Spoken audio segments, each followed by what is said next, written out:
Эфирде кылмыш, кырсык, жаза окуяларын баяндаган телегүзөт программасы. Студияда мен Аяна Байзакова, саламатсыздарбы?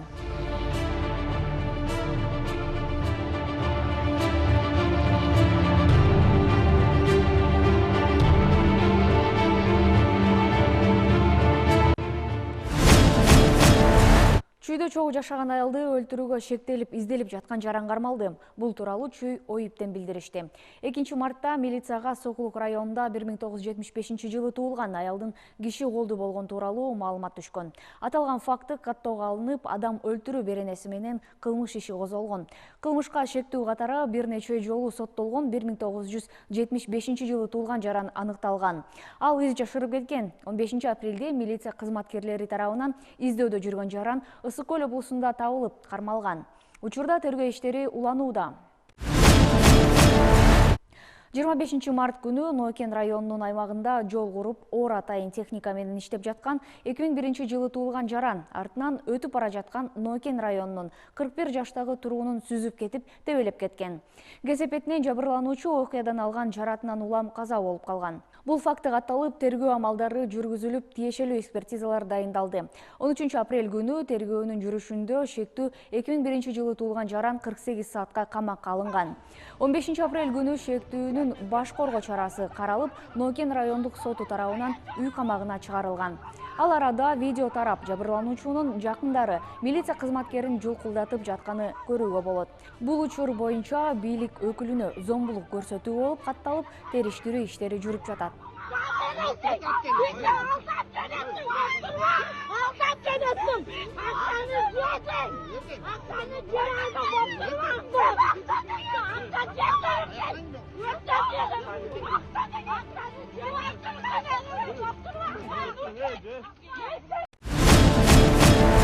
Бишкекте көчөдө жолго заара ушатып, ичимдик ичкен жолчулар милицияга жеткирилди. Бул тууралуу Октябрь райондук милициясынан билдиришти. Эскерте кетсек, буга чейин соц тармакта жолду оңдоп жаткан Бишкек асфальт сервистин кызматкерлери ичимдик ичип, бирөөсү жолго заара ушатып жаткан учуру видеого тартылып, соц тармактарда жарыяланган. Аталган фактыга байланыштуу милицияга 27, 53, 46, 51 жана 46 жаштагы жарандар жеткирилген. Алардын ичинен 46 жаштагы жаранга протокол түзүлүп, соттун чечими менен ал 3 күнгө камакка алынган. Калган 4 жаранга коомдук жайда ичимдик ичүү боюнча протокол түзүлгөн. 1000 сом айып же 20 саатка чейин коомдук жумуштарга тартуу жазасы берилет.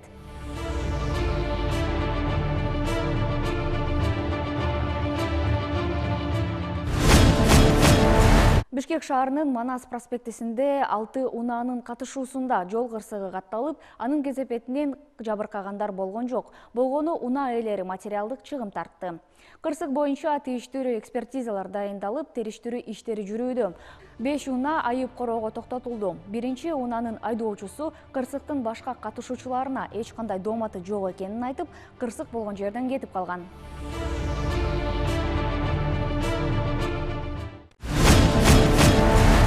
Ички иштер министрлиги Бишкек шаарындагы телефон алдамчылыгына аралашкан шектүү жаран кармалгандыгын кабарлайт.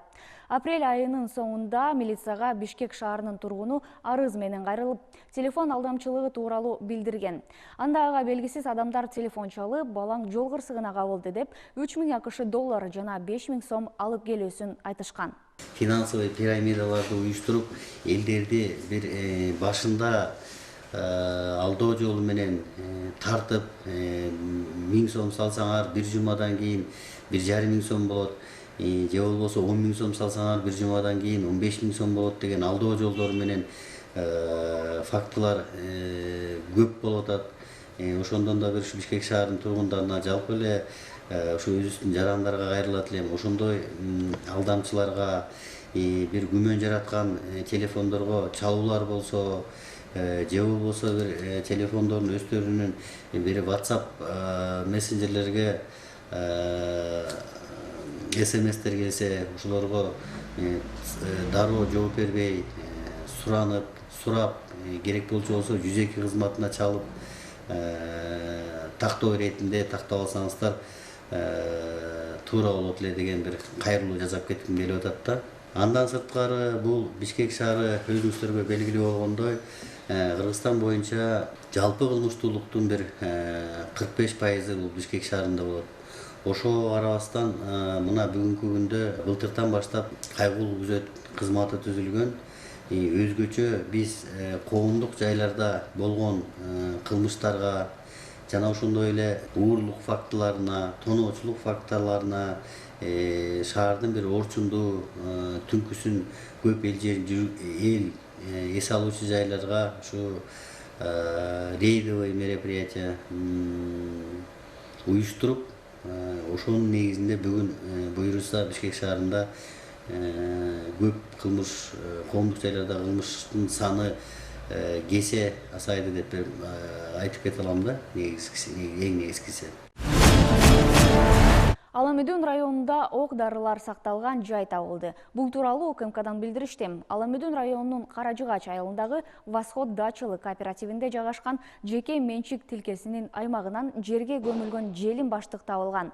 Баштыктын ишин текшерүүдө 9 мм калибрдеги 108 дана ок дары, ошондой эле Макаров маркасындагы тапанчанын 2 компоненти табылып алынган. Учурда ок дарыларды сактоочу жайга тиешеси бар адамдарды кылмыш жоопкерчилигине тартуу боюнча ыкчам тергөө иш-чаралары жүргүзүлүүдө.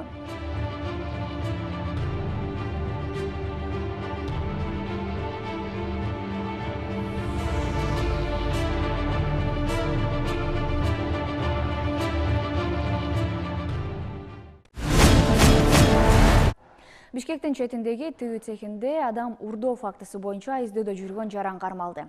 38 жаштагы шектүү өзүн башка ат менен тааныштырып, цехте иштеп жүргөн. Эске сала кетсек, өткөн жылы 4 апрель күнү Ысык Ата районунун Алга айылынын четиндеги көлмөнүн жанында 35 жаштагы жаран скотч менен байланган абалда табылган. Окуя 3 апрелде катталып, анда шектүүлөр жабырлануучуга унасын сатып алабыз деп жолуккан. Ал жерден күч колдонуп, скотч менен байлап, унаанын документтерин 50 000 сомун жана телефонун ээлеп алышкан. Кийин талаага алып келип таштап кеткен. Көп узабай 3 шектүү кармалып, убактылуу кармоо жайына камалган.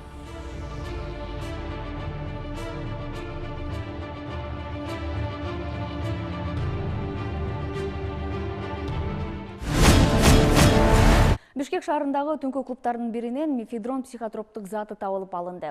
Белгилүү болгондой, милиция Бишкектеги түнкү клубтардын биринен тинтүү иштерин жүргүзгөн.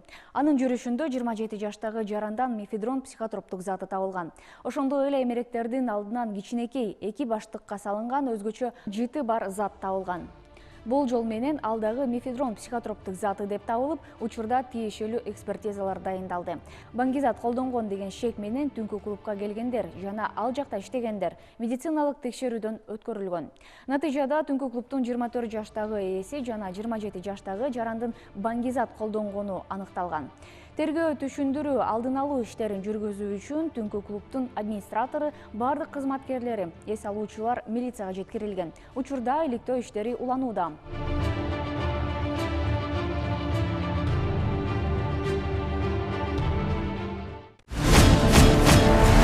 Кыргызстанда сутканын ичинде 9 өрт кырсыгы катталып, өрттү өчүрүүгө 10 күчүрмөн эсеп тартылган. Өзгөчө Кырдаалдар министрлигинен билдиришкендей, Ош облусунда 2, Чүй облусунда 1, Жалал Абад облусунда 2, Талас облусунда 1, Баткен облусунда 3 өрт катталган. Куткаруу кызматтары тарабынан 1 чакыруу болду. Аптанын жаңылыктары ушулар болду. Сиздер телегүзөт программасын көрдүңүздөр. Эмки чыгарылышта жолукканча сак саламатта туруңуздар.